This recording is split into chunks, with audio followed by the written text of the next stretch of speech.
Assalamualaikum dostlar. Қалдарыңыз қалай?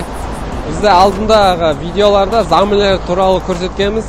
Замилерді қалай апардық, қалай орадық, қалай накладной шығарып, замилерге қалай өткіздік. Ендігіде көп сұрайды доставканы қалай апарамыз деп. Доставка егер Алматы қаласы бойынша шықса, соткаңызға міне, мысалы қараңыздар.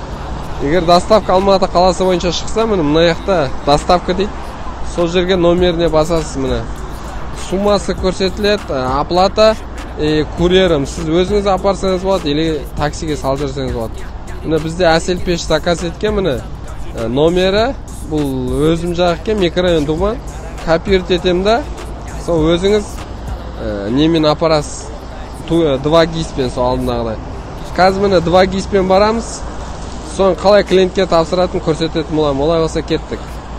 Қараған төрінен жоғалған, көше түсін сөзінен бірі сен ұсталған. Бәрі кешке пилимут автомат атылған. Егер мені сен табасын, көшеден, ескі көшеден, ескі көшеден. Міне біз келдік, адрес бойынша клиент бізді күтіп тұр екен өзі. Қазір клиентке беріп шығарып көрсетеміз. Міне клиентке әкеліп бердік қазір. Код жібердік, кодты енді клиент айтады, сонымен заказ завершен болады. 13. Аха, дұрыс. Рахмет саудаңызға сізге. Егіңізге жаратыңыз. Сау болыңыз.